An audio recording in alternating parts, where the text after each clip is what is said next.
राम राम राम।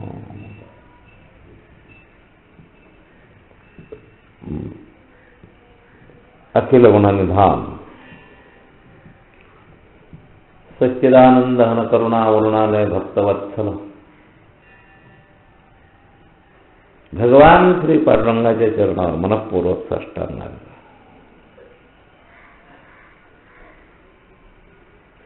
आद्याचार्यांपासून अस्मदाचार्यांपर्यंत सकल संत आचार्य वृंदांना साष्टांग अभिवादन। पहाटेच्या पवित्र प्रहरामध्ये, पवित्र समयामध्ये, पवित्र धामामध्ये, साधनभूमीमध्ये उपस्थित असणाऱ्या सर्व साधकांबद्दल सद्भाव प्रकट करतो।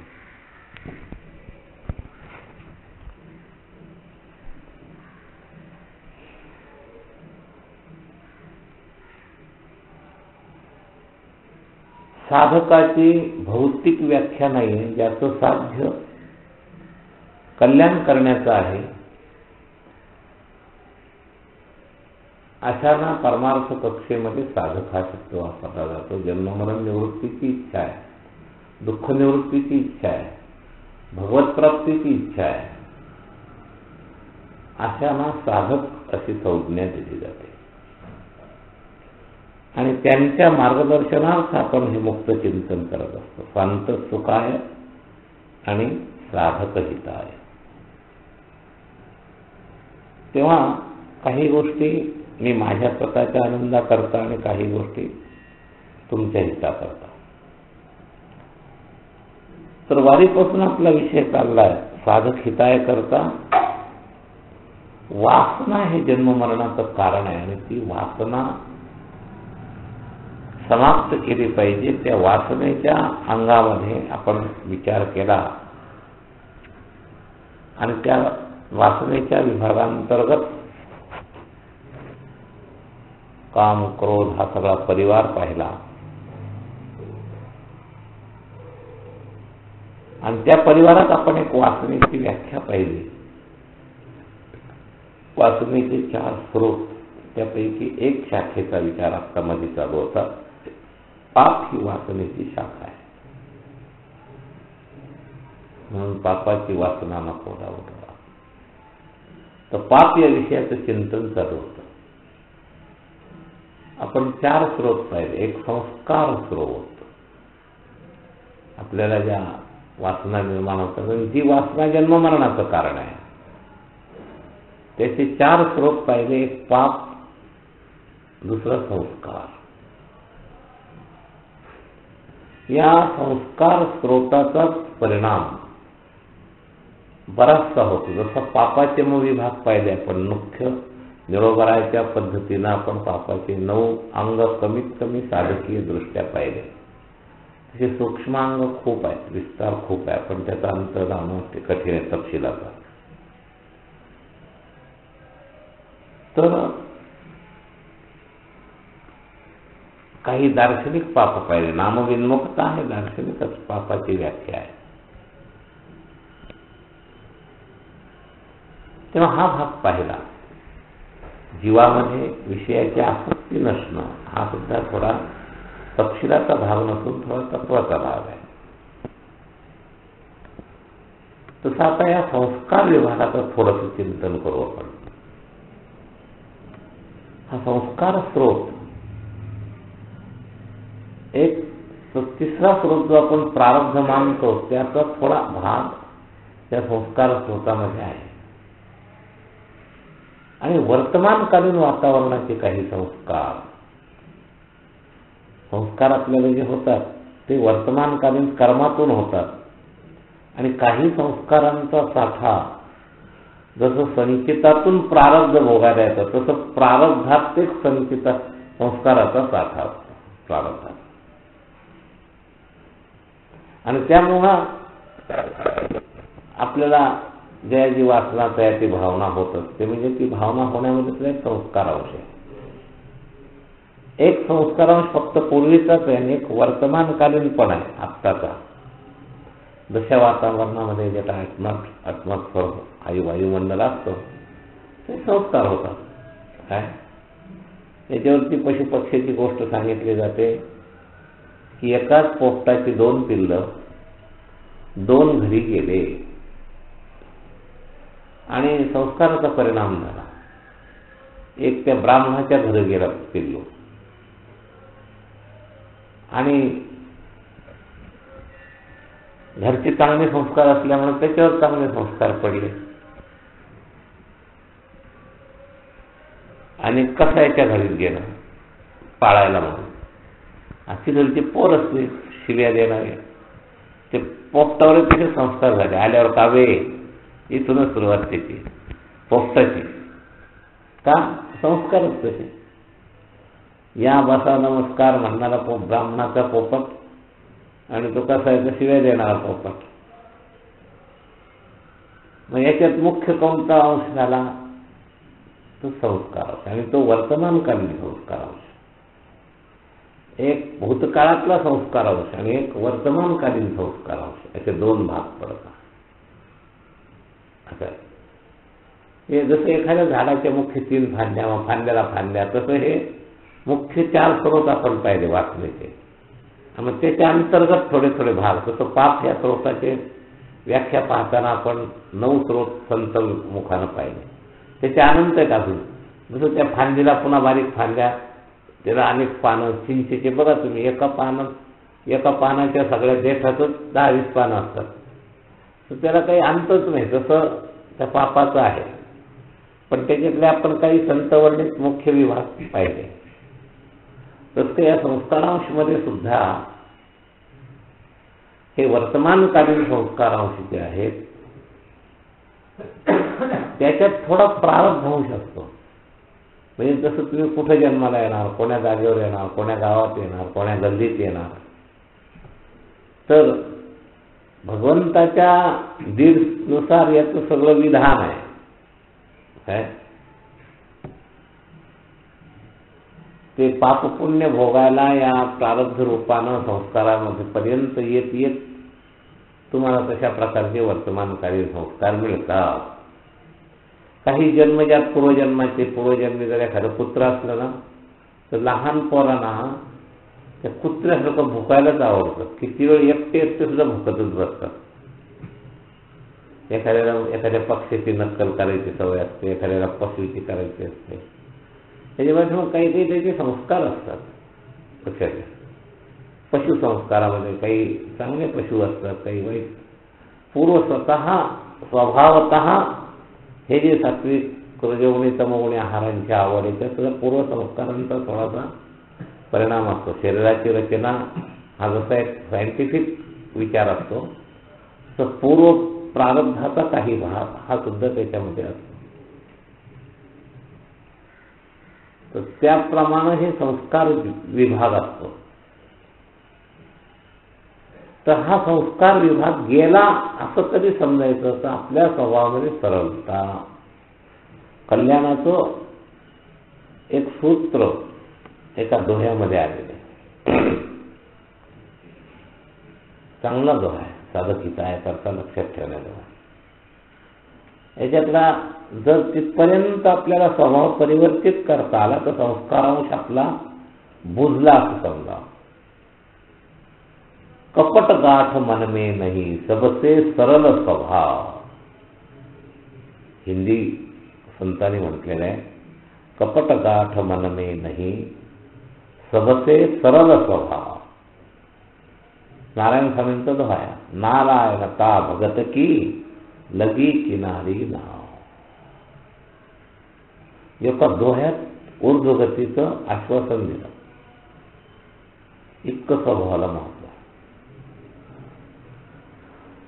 तर एक एक अँगल परमार्थातले अनेक संतांनी वेगवेगळ्या विभागातून असे वर्णन केलेले आहेत. आपणच आपल्या परमार्थाचा अर्थ आहोत. जसं आवडी विठ्ठल गायजे, एकांतात तुमच्या मनात काय येतं हे अंतस मनाचं दर्शन आहे.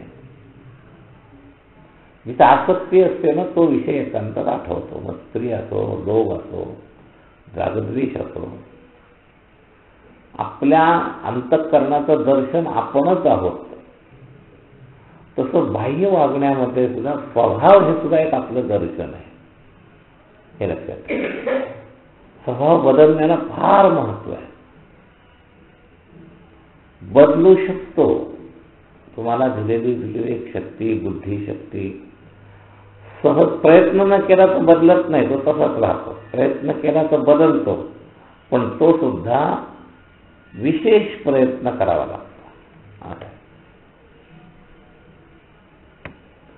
तर विशेष प्रयत्न करून बदलावा लागतो. स्वभाव परिवर्तन हा सुद्धा फार मोठा अध्यात्म आहे. भगवंताने एकाच सूत्रात सांगितलं, स्वभावोत अध्यात्म उच्यते. कुठं प्रमाण करत छोटासाच तुकडा आहे. किम तद्ब्रह्म किंवा अध्यात्म शब्दाचं उत्तर देताना भगवंताने उत्तर दिलं, अक्षरम ब्रह्म परमम स्वभावो अध्यात्म उच्यते. स्वभाव हे अध्यात्म आहे. म्हणून याचं काय आणि त्याचं काय आपण जे म्हणतो तसं नाही. आपला स्वभाव सुद्धा असा सुंदर झाला पाहिजे. कोणालाही तो सलता कामा नये. म्हणून कपट गाठ मनमे नाही. काही लोकांना सलता म्हणजे आपण कुठेतरी आपल्या कपट असतं, तिरसट वागणं असतं. सरळ स्वभाव, सत्सो सरळ स्वभाव. नारायणता भगत की लगी किनारी नाव. आपलं आता हे संस्कार प्रकरण चाललंय, त्यातला एक भाग म्हणून आज आपण या दोह्याचे चिंतन, हा संस्कार विभाग आपण सुरू केला. संस्काराने स्वभाव बदलतो. स्वभावात संस्कार अंशाचा मोठा प्रभाव असतो. पण त्याच्याच अंतर्गत बरं का, या संस्कार अंशाच्या आणि स्वभावाच्या अंतर्गत गुणप्रभावाचा सुद्धा भाग असतो. म्हणून गुणप्रभाव बदलण्याकरता साधना करावी लागेल. आपल्यावर रजोगुणाचा, तमोगुणाचा, सत्वगुणाचा एक विशिष्ट गुणांचा प्रभाव असतो. आपल्या पाठीमागे जशी प्रारब्धाची काही शिदोरी असते, तसं गुणप्रभाव असतो. त्याच्यातून आपला स्वभाव बनतो. असं मग या गुणप्रवाहामध्ये आहाराचा संबंध आहे. किती शाखा पडतात बघा, बारीक बारीक बारीक बारीक. एका संस्कारांशामध्ये तुमची असणारी सत्वरज तमात्मक प्रकृती, त्याला मदत करणारा आहार म्हणून युक्त आहार विहार युक्त चेष्टस्य कर्मसु. त्या अष्टांग योगासारखं योगामध्ये जसं हे सगळं युक्त करावं लागतं, तसं म्हणजे दुःख एकीकडून औषध तिसरीकडून सुरुवात करावं लागतं. आयुर्वेदामध्ये बेंड होतात तुम्हाला, पण बेंड नुसते आईचे वरवर मलमपट्टे करून बेंड होणं बंद होत नाही. मग त्याचं जे मूळ कारण आहे रक्ताची अशुद्धी, तिचा परिणाम सुरू करायचा. म्हणजे रक्त शुद्ध झालं की मग ती बेंड व्हायचं बंद होतं. नाही तर वरची मलमपट्टी एक बेंडाची पुरती उपयोगाला येते, दुसरं बेंड उठतं, कारण आत रक्तच अशुद्ध आहे. ही आयुर्वेद पद्धती जशी आहे ना, तसं आपलं आहे. आपण एका पर्सनल घटनेवर स्वतःला खटकवतो, लोक त्याला खटकवतात, पण त्याच्या मूळ कारण संशोधनामध्ये जात नाही.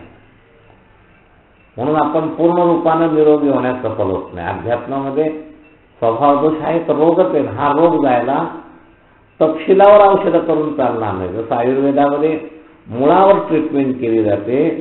कफवात पित्तापैकी कोणताही विकार याच्यात वाढला, त्याच्यामुळे याच्यातून हा रोग पैदा झाला.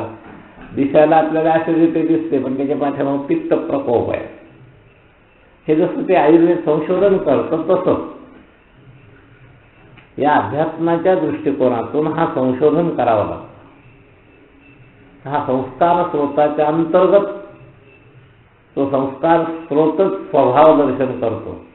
आणि मग त्या स्वभाव नावाच्या दोषावर स्वभाव नावाच्या रोगाला काढायचं असेल तर आहार शुद्धीची गरज आहे, गुणवृद्धीची गरज आहे, ऊर्ध्वगतीला लागणाऱ्या सत्वगुणात नेण्याची गरज आहे. असे याचे बारीक बारीक बारीक ट्रीटमेंट चिंतन करून करावे लागतात. आणि हे परमार्थाचे म्हणजे याच्याशी काय संबंध नाही, आम्ही काय झोपलो काय बरं अरे पण देहात ध्यास म्हटलं की आला की दुसरा रोग आहे. लक्षात घ्या, आम्ही ज्याला झोपतो यांचं काय जातं काय, आम्ही यांचे पैसे घेऊन झोपतो का, असे तार्किक विचित्र असतात. आणि तुम्हाला परमार्थ शिकवताना तुमची झोप सुद्धा तुमची काढलीच पाहिजे आध्यात्मिक गुरुनी, असं आहे. आणि त्याच्यावर बोलणं म्हणजे अपराध नाही, तुमच्या कल्याणाकरताच बोलतोय. पण आपल्याला असं वाटतं यांचं काय जातं, आम्हाला मग जागरण होतं, आम्हाला त्याचं समर्थनच असतं नेहमी. मग मला कष्ट झाले दिवसा काही कारण दाखवत होतं आणि कष्ट नसण्यात झोपत नाही. आळशी तमोगुणांश असला की झोप येते, कष्ट करा नका करू त्याला झोप येते. कष्ट आहे त्याचं थोड्या काळापुरतं निमित्त कारण आहे आणि तुम्ही इतर वेळेस नेहमी झोपता, ते एका दिवशी खूप कष्ट करणार आणि त्या दिवशी झोप आली त्यामुळे. पण रोजच प्रार्थनेत झोपतात म्हणजे त्याला काय म्हणावं, आपला दोष आहे, तो तमोगुण आहे आपला, हे लक्षात आहे. तर अंतरशोध घ्यायला पाहिजे आपण. काही माणसं पहाटेच्या वेळेस बसते तिकडं प्रार्थना चालू असते, एकीकडे त्यांच्या डोक्यात चालू असतं, प्रवचन चालू असतं त्याच्यातही तिकडं झोपा चालू असतं असे. तर आम्ही झोपेवर बोलणं सहन करत नाही, प्रामाणिक स्वीकारही करत नाही. कितीतरी प्रवचनामध्ये डोळे झाकण्याचं असं नाटक करतात, झोपलेले असतात पण म्हणलं नाहीत मी झोपलो. प्रामाणिकपणाही नसतो हे पुन्हा त्याच्यात. तर गुणप्रभावाचा हा सगळा परिणाम जर मुळापासून खरंच हा तमोगुण नको असं वाटत असेल, अधोगच्छन्ति तामसा, मग त्याच्या आहारापासून सुधार करावा लागेल. का तमोगुण वाढलाय, तमोगुणाला वर्तमान समर्थन कोणतं आहे, का आहाराचं. म्हणून आहार शुद्धी करायला पाहिजे, मित आहार करायला पाहिजे, भोजन करावे परिमित, हे सुद्धा आहार करत आहे. तार्किक स्वार्थिक हे काय, आम्हाला आमच्या खाण्यावरही बंधन, आमच्या झोपेवरही बंधन, असे त्याच्या विरुद्ध त्यांच्या डोक्यात विचार असतात. आमचा काय फायदा, तुम्ही ज्यादा झोपले समजा नुकसान झालं तर आमचं काय तोटा आहे, काही नाही. फक्त तळमळ साधक हित आहे. तुम्हाला खरंच जर भगवंतापर्यंत जायचं असेल, दुःख निवृत्ती करायची असेल तर हा या सगळ्या एकेका मुद्द्यावर बारीक बारीक विचार केला पाहिजे. लक्षात, आळशी बनणं आमचं काय नुकसान आहे. काही लोकांना खायचे टोचले असतात, ते आमचे पैसे घेऊन खातात. तुमच्याजवळ तुम्ही पैसे आणले तरी आम्ही बोलणार, का बोलणार, तुम्ही शेवटी जे गुण तमोगुणाचा विचार असल्यामुळे ते एकदा ह्याच्यात आलं की आम्ही बोलणार. काय रे बाबा, हा परमार्थातला दोष आहे, गुणप्रभाव सुटणार नाही. खाणं हा म्हणजे गुणप्रभाव बरं का, जास्त झोपणं हा तमोगुण प्रभाव आहे असं आहे. आणि अति समंजरीचा आघावपणा हा सत्वगुण प्रभाव, तो एक बंधनच आहे. तत्वाचं ज्ञानाचे ज्ञान म्हणजे तो लोभ आहे. तर ते बंधनाचे 3 स्वरूप आहेत, लक्षात घ्या. आपल्याला जास्त बुद्धीचा अभिमान वाटणं हा सत्वगुण प्रधान बंधनामध्ये अडकून राहण्यातच एक भाग आहे. स्वतःप्रामाण्यवाद सुद्धा हे लक्षात घ्या. म्हणजे आम्ही झोपत नाही, फार खात नाही म्हणजे आम्ही फार अगदी एकदम लगेच पूर्ण, सत्वगुण सुद्धा बांधण्याला कारणीभूत आहे. त्रिगुणातीत गुणातीत अवस्था मुक्तीला कारणीभूत आहे असं आहे. तर गुणातीतपर्यंत जायचं, नुसतं सत्वगुणावर थांबायचं नाही. ती दुसरं अडकून पडला तर कित्येक दिवस अडकून पडणार, कित्येक जन्म अडकून पडणार असं आहे. तर शुद्ध जन्ममरणाच्या पलीकडे जायचं असेल तर सत्वगुणाचा संस्कार सुद्धा सोन्याची बेडीसारखी बेडी आहे. तमोगुणाची बेडी म्हणजे लोखंडाची बेडी, सत्वगुणाची बेडी म्हणजे सोन्याची बेडी. दोन्ही बंधन करणार असतं, लक्षात घ्या. सापेक्षात सत्वगुण चांगला तमोगुणाच्या सापेक्ष, अपर्याप्त कल्याणाला पर्याप्त नाही, गुणातीत होणं पर्याप्त असं आहे. तर असा भाग आहे. आणि अहंकाराची पकड सत्वगुणी बंधनामध्ये असते. गुणातीत झालेला नसणारा तो अहंकाराच्या पकडीमध्ये, विशेषण लगे अज्ञानापाठी सज्ञानाचे झोंबे कंठी, हा जो अहंकार आहे ना, हा सत्वगुणाचं एक बंधनच आहे. लक्षात घ्या. तर त्या अहंकाराचे 3 प्रकार आले, सत्वगुणी अहंकार, रजोगुणी अहंकार, तमोगुणी अहंकार. तर तितक्या बारकाईकडे जायचं नाही. मुद्दा काय आहे, त्या शाखा कशा आहेत, आहार शाखा, विहार शाखा, कर्मशाखा, चेष्टा. कर्माची जशी कारण आहे युक्त चेष्टस्य कर्म,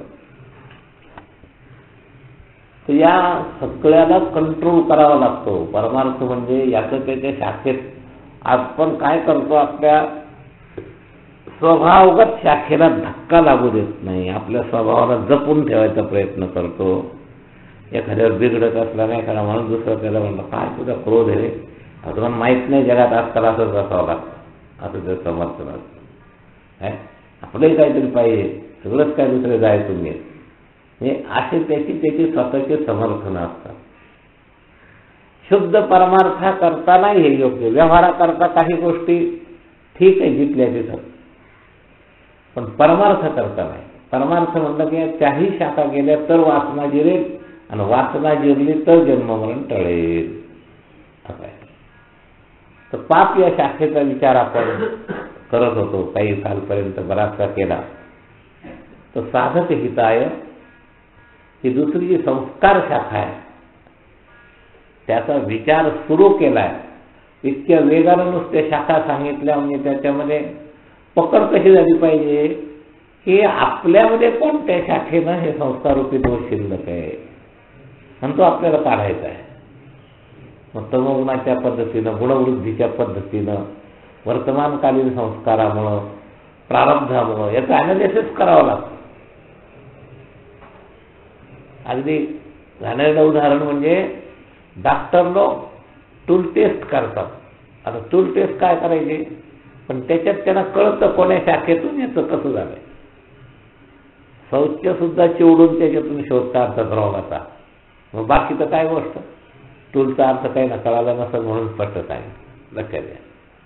तर लघवीची तपासणी करतात, शौचाची तपासणी करतात, रक्ताची तपासणी करतात, रोग शोधायला बा किती प्रकार हल्ली डॉक्टर याच्यात आहे, ही तपासणी करून या, ती तपासणी करून या. आणि मग त्याचे घटक कितीतरी असतात सूक्ष्म. एका लघवीच्या प्रकारामध्ये किती प्रकार, शौचाच्या प्रकारात तपासणीत किती प्रकार, रक्ताच्या तपासात किती प्रकार, त्यानंतर तो फॉर्मच्या फॉर्मच येतो, हे लक्षात घ्या. आणि त्याच्यातलं मग हा घटक असा आहे, तो असा आहे, तो तसा आहे, हा नॉर्मल आहे, हा कमी आहे, हा जास्त आहे, हे सगळं इंग्लिशमध्ये त्याच्यावर फॉर्मच्या फॉर्ममध्ये त्या ह्याच्यातून येतं. मग विज्ञानामध्ये निरोग होण्याकरता इतके विभाग आहेत, मग अध्यात्मामध्ये असणारच, हे लक्षात घ्या. तर विस्तार चालला की काही लोकांना काय व्यावहारिक गोष्टी सांगतात म्हणे, शुद्ध कल्याणाकरता जे जे मी सांगतोय ते सगळं आवश्यक आहे, हे लक्षात घ्या. तर हा संस्कार विभाग सुद्धा समजला पाहिजे आणि त्याच्यामध्ये आपण स्वीकार केला पाहिजे, प्रयत्न केला पाहिजे. आपण काही गोष्टीत प्रयत्नच करत नाही, लायसन समजल्यासारखं तेवढं गृहीत धरतो, असं आहे. ह्या खाण्यापिण्याच्या बाबतीत तर हा देहाध्यास असा कठीण आहे की कुठेही गेला तरी तो सोडतच नाही मला. देहाध्यासाला जे पकडलेलं आहे ना त्याच्यातून सगळं एका चांगल्या साधकाने प्रामाणिकपणे परवा कबूल केलं बरं का. तो म्हणतो महाराज काय करावं, पंढरपूरला राहावं वाटतं. मग पण आमचं काय तुमच्या हरकत नाही म्हणे, आमच्या पद्धतीत सोय झाली तर आम्ही राहतो, नाही तर फार पंढरपूर वाशीच व्हावं वाटतं म्हणलं. चांगला साधक आहे, उत्तम कशा द्या. तर असे प्रकार असतो मला. हा इतका देहाध्यास म्हणून ते कळतं पण वळत नाहीचं कारण स्वभाव दोष. हे इतकं आत मुरले ना फार रक्तापर्यंत सवयी मुरलेल्या आहेत, छोट्या छोट्या गोष्टी करता. म्हणून इथं सुरुवातीपासून तो अभ्यास करा, अभ्यास वाढवा बरं का. तुमची अति आवश्यक आजारामुळे काही गरज असतील ना त्या निसर्ग पूर्ण करतो, आवश्यकतेची पूर्ती हे भगवंताचं विधान आहे. पण काल्पनिक आवश्यकता या स्वीकार केल्या, काही काल्पनिक आवश्यकता आहे. जसं ते व्हिडिओ ओढणाऱ्यांचं काल्पनिक समर्थन असतं, नाही हो मला त्याच्याशिवाय शौचालयच होत नाही. अरे थोडा प्रयत्न केला तर होईल, काय त्याचा संबंध नाही. कुठं काही त्याचा असं शिक्कामोर्तब आहे का आरोग्याच्या दृष्टीनं की विडीने ओढले शौचालय होत नाही, तंबाखू नाही खाली शौचालयच होत नाही. हे त्यांनी समर्थनार्थ केलेली गोष्टी असतात.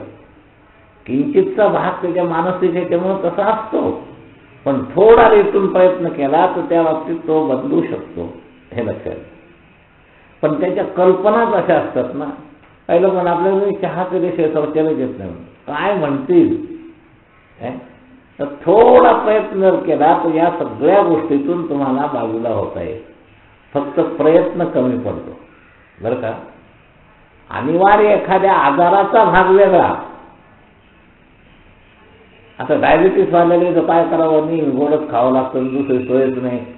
तर गोड न खाणं डायबिटीस पण त्याला काय अशक्य काय हो. ताटामध्ये काय सगळे गोडच पदार्थ असतात का? फक्त खायची वासना असते आणि खाता येत नाही. उलट खरं म्हणजे त्याला गरज नसताना सुद्धा जसं देणारे देतात तसं यालाही खावं वाटत असतं. टाळता येतं त्याला काय. एखादा तिखट पदार्थ टाळता येतो. काहींना मूळव्याध असते त्याला तिखट चालत नाही. डायबिटीस वाल्याला गोड चालत नाही. आता करणाऱ्याने काय करावं, ते जसं ते देवा आमचे डोंगरे मला सांगायचे नाही गोष्ट, की एका गृहस्थाची 2 मुली एकाच गावात दिलेल्या होत्या पंढरपूर सारख्या शहरामध्ये. आणि तो भेटायला आला. दोन्हींचे व्यवसाय वेगळे. पूर्वी कसं अगदी जातीवरच व्यवसाय असायचे. आता काय नाही, कोणालाही सफाई सज्जा व्यवसाय मिळतो ते व्यवसाय करतात. एक पोरगी दिली ती शेतकऱ्याला. त्या पोरीला गेला भेटायला. म्हणे कसं काय चाललंय तुझं? म्हणे माझं चांगलं चाललंय बाबा, पण मी की नाही आता तर देवाला प्रार्थना करते, सगळी मशागत झाली आहे, तर पाऊस आला तर बरं होईल, आमची ही वेळच असते. असं तिनं बापाला सांगितलं. बाकी चांगलं चाललंय. तिथून गेला आणि दुसऱ्या मुलीकडे गेला. आणि त्या मुलीचा होता होती मराठा, पण होता धंदा कुंभारकीचा, पट्टी विटा. तिने ते म्हणे काय तुझं कसं काय चाललंय? म्हणे सगळं चांगलं चाललंय. मग पण आता आवा लावलाय, 4-6 दिवस पाऊस नाही पडला तर फार बरं. म्हणजे आमचं वर्षाचं सगळं त्याच्यावरच मिळतं ते. आता देवाने काय करावं? हिची प्रार्थना ऐकावी तर तिची ऐकावी. आणि कोणी एकाची ऐकलं तर एकीचं नुकसान ठरलेलं आहे, हे लक्षात घ्या. पाऊस आला अर्जंट तर शेतकऱ्याची पोरगी सुखी होईल, पण ही दुःखी होईल. नाही आला तर ही सुखी होईल आणि ती दुःखी होईल. सगळी मेहनत करून मला पाऊसच नाही सध्या. तर देवाने करावं तर काय करावं? तर तसं आपलं असतं बरं का. तेव्हा आपल्या अपेक्षेप्रमाणे आपण जर मठात अपेक्षा केली, एखाद्याला गोड आवडेल, एखाद्याला तिखट आवडेल, त्या करणाऱ्याने काय करावं? याची आवड सांभाळावी तो नाराज, त्याची आवड सांभाळायचं हा नाराज, असं आहे. तेव्हा अशी प्रकार असतो. मग याच्यातला विचार लक्षात घ्या की ज्याला तिखट आवडतं त्याला वरून तिखट घेता येईल, पण सगळा स्वयंपाक तिखट केला तर सगळ्याचं नुकसान होईल. ज्याला गोड आवडतं, डायबिटीस नाही आहे, आणि ज्याला डायबिटीस आहे त्याने त्या दिवशी डायबिटीसचा पदार्थ नाही खायचा, त्याला जेवणच होणार नाही का? होईल की जेवण, पण त्याच्या डोक्यात असतं आपल्याप्रमाणे सगळं झालं पाहिजे, सगळ्यांना आपल्या ढाच्यात बसवायला पाहिजे. कसं होणार? हे होणं शक्य नाही. लक्षात घ्या. तर आपल्याला त्याच्या ढाच्यात कसं बसता येईल ह्या ट्रेनिंग करताच क्षेत्रवास आहे. परमार्थाच्या ढाच्यात आपल्याला बसता येईल याकरता क्षेत्रवास आहे. पण आम्हाला अजिबात कॉम्प्रोमाइज समन्वय करायचा नाही. नाही हो, आम्हाला इथं गरम पाणी मिळत नाही म्हणून आम्ही पंढरपूरला राहत नाही. आता घरच्यासारखे काय तुझ्या पुढं पुढं सगळे करतील, तुला थोडं स्वावलंबी तर बनलंच पाहिजे ना. तर आपलं आपण ट्रेनिंग करणं, पराधीनता कमी करणं हा परमार्थ आहे. आणि पराधीनता वाढवणं म्हणजे बद्धतेकडे जाणे. घरी मुलावर रुबाब करतो, बायकोवर रुबाब करतो, ते ऐकून घेतात, ही पराधीनता आहे. पण त्याच्यामुळे दिसायला एका बाजूला तू करताय, पण दुसऱ्या बाजूला तू अधिक बद्ध होत चाललेला आहे, पराधीन होत चाललेला आहे. त्याच्या वाचून जमत नाही. यातून नाव व्यसन, यातून नाव बद्धता. या पदार्थातून जमत नाही, या पद्धती वाचून जमत नाही.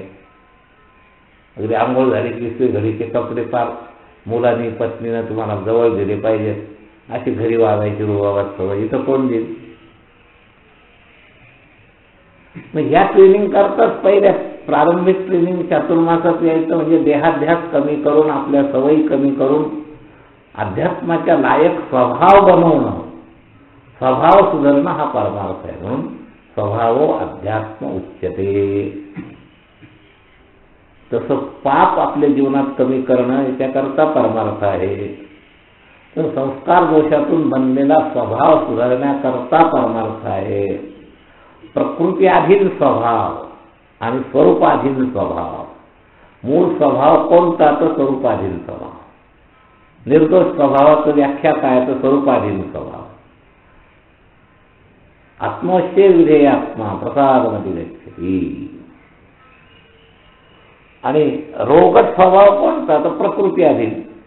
मग ते आहाराच्या अधीन जाणं असो, चहाच्या अधीन जाणं असो, व्यवस्थेच्या अधीन जाणं असो, हा सगळा रोगट स्वभाव आहे. आणि हा रोगट स्वभाव काढणं आणि स्वरूपाच्या प्रभावाचा स्वभाव बनवणं याचं नाव अध्यात्म. स्वभाव अध्यात्म उच्यते. आणि या स्वभावातला जो दोष समर्थित झालाय तो या संस्काराने. आणि शनै शनैर उपरमे. संस्कार दोष काढायचा म्हणजे धीरे धीरे त्याच्यातून उपराम व्हायचं. शनै शनैर उपरमे बुद्ध्या धृती गृहीतया आत्मसंस्थम मनकृत्वा नकिंचिदपि चिंतयेत. हे स्वभावावर जाणं आहे. स्वरूपाच्या स्वभावावर जाणं म्हणजे नकिंचिदपि चिंतयेत असं आहे. आणि प्रकृती स्वभाव काढण्याचा उपाय म्हणजे शनै शनैर उपरमे. धीरे धीरे धीरे धीरे ते भांड घासून घासून जसं स्वच्छ होतं तसं आपल्या जीवनावर विचार करा. आपला फार कष्टची स्वभाव आहे का? आपला फार चिडचा स्वभाव आहे का? आपण बदलला पाहिजे असं मनात आलं पाहिजे. आपलंच चालवायचा स्वभाव आहे का? तर स्वभाव परिवर्तन हे अध्यात्म आहे असं आहे. हे सूक्ष्म एक एक अंग जीवनात करा. तर वासनेची संस्कार नावाची शाखा आपल्याला जर शुद्ध करायची असेल तर स्वभाव सुधरा. पुंडरीक वरदा हरिविठ्ठल श्री ज्ञानदेव ज्ञानेश्वर महाराज की, नाम भगवान की जय. जय श्री राधे.